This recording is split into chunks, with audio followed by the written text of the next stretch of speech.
اور حسین ابن علی کا سر ہے، تو اس نے کہا کہ اگر ان کے نانا سچے نبی نہ ہوتے تو ان کے نواسے سے یہ کرامت ظاہر نہ ہوتی۔ یحییٰ نے سر اقدس کو بوسہ دیا اور کلمہ شہادت پڑھ کر مسلمان ہو گیا۔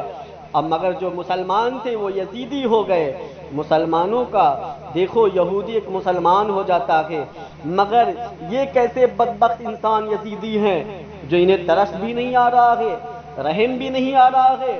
اللہ کی قسم، اللہ کی مہر لگ چکی تھی۔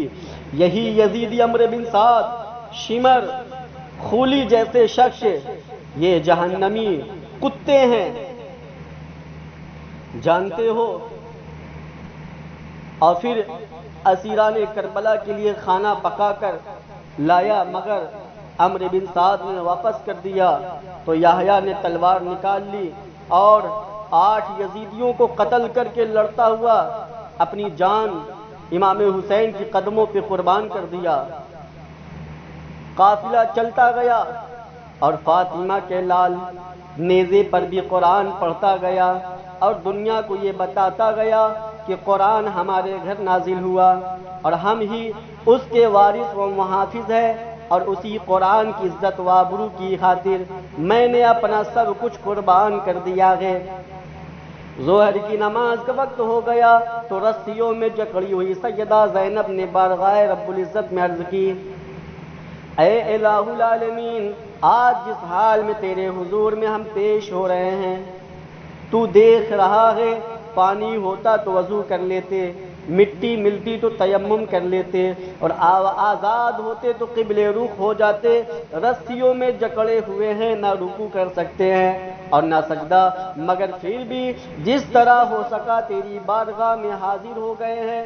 اے خالق کائنات، ہماری مجبوری کو دیکھ کر ہماری نمازیں قبول کر لے۔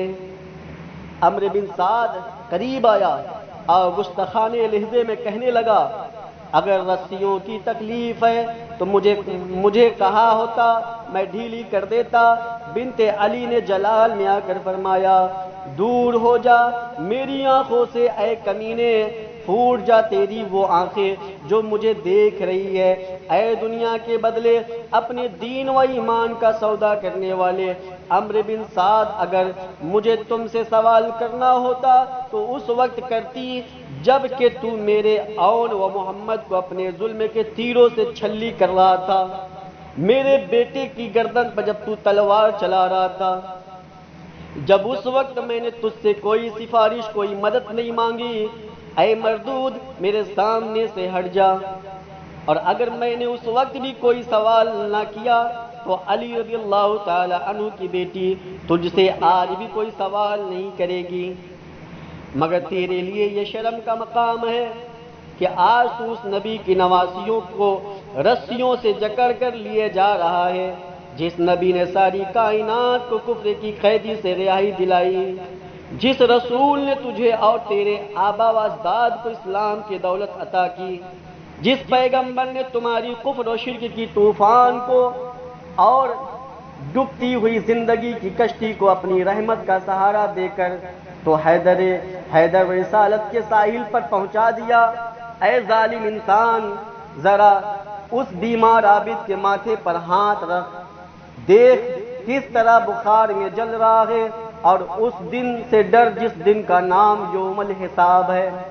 اللہ جس دن حساب لے گا، پائی پائی کا حساب لے گا۔ اے یزیدیو، تم کیسے حساب دو گے؟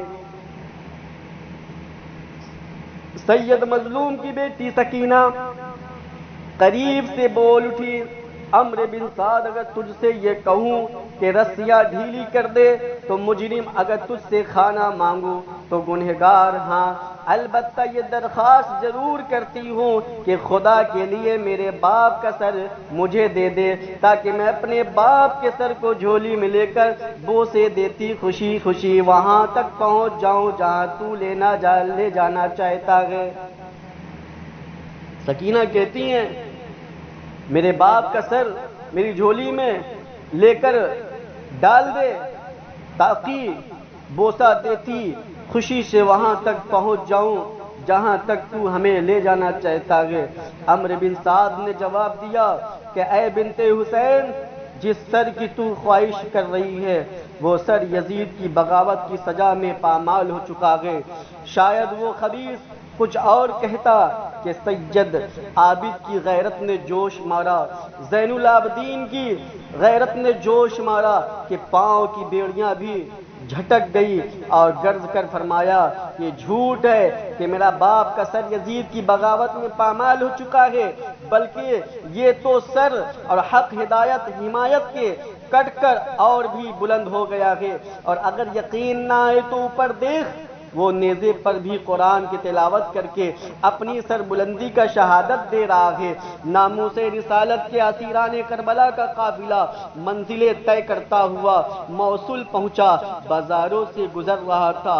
ایک 70 سال کا بوڑھا حضرت زین العابدین کے پاس آیا اور کہنے لگا اے زین العابدین، اپنے پاؤں میں بیڑیاں دیکھ کر گھبرا نہ جانا اور قیدی بن کر پریشان نہ ہونا۔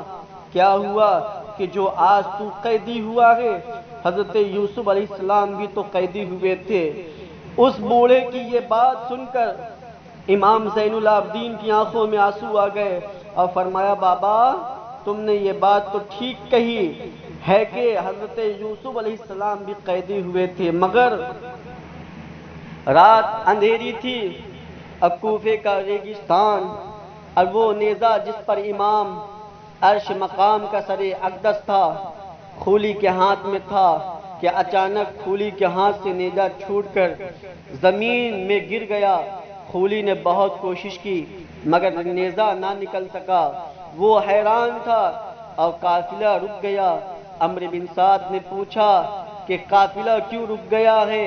تو خولی نے ساری بات بتائی۔ عمرو بن سعد نے شمر سے کہا شمر امام زین العابدین کے پاس آیا اور بیمار عابد کے جسم پر کوڑے برسانے لگا۔ جناب عابد نے ہاتھ جوڑ کر عرض کی ابا جان، اب مجھ میں کوڑے کھانے کی ہمت نہیں رہی، خدا کے لیے آگے چلو۔ تو سرے پاک سے آواز آئی بیٹا میں آگے کس طرح چلوں، میری بیٹی سکینہ اونٹ سے گر پڑی ہے۔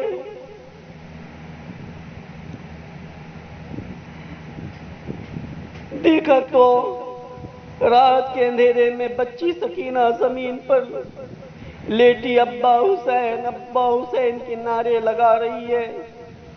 سیدہ زینب نے اپنی گود میں سکینہ کو اٹھا کر دلاسا دیا اور قافلہ پھر روانہ ہو گیا۔ ایک صبح کو آل مصطفیٰ کا یہ قافلہ کوفے کے قریب تھا۔ ایک بوڑھی جس کے ایک ہاتھ میں چند سوکھی روٹی لیے پکا رہی تھی، اے قافلہ والو خدا کے لیے ذرا قافلہ روکو۔ اس بوڑھی عورت کی فریاد پر قافلہ روک لیا گیا اور وہ بوڑھی عورت لکڑی کے سہارے عمرو بن سعد کے پاس گئی اور التجا کی کہ مجھے قافلہ کے سالار کے پاس پہنچا دو۔ عمرو بن سعد کے حکم سے اس بوڑھی عورت کو بنت علی کے پاس پہنچا دیا گیا۔ بوڑھی عورت سیدہ کو دیکھتے ہی پاؤں میں گر پڑی اور عرض کی اے پاک خاتون، مفلس ہوں، محتاج ہوں اور غریب ہوں، مگر پھر بھی جو کچھ ہو سکا ہے لے آئی ہوں، اگر قبول کر لو تو خوش نصیب ہوں۔ سیدہ زینب نے فرمایا اماں جی تمہاری اس تخلیف کا شکریہ کہ تو نے اس جنگل و پردیس میں ہماری مہمان نوازی کی۔ اور پھر پوچھا اے نیک ماں بتا کہ تو کون ہے؟ بوڑھی عورت نے جواب دیا کہ میں کسی زمانے میں خاتون جنت حضرت فاطمہ کی کنیز ان کے کپڑے دھویا کرتی تھی، ان کی برتن صاف کیا کرتی تھی اور دن رات ان کی خدمت میں رہا کرتی تھی۔ خاتون جنت کی جائی نے پوچھا اماں اس زمانے کی کوئی بات بتا۔ بوڑھی عورت نے عرض کی اے پاک بی بی، جس زمانے میں میں حضرت فاطمہ کی کنیز تھی ان دنوں ان کی گود میں ایک بچی تھی جس کا نام زینب تھا۔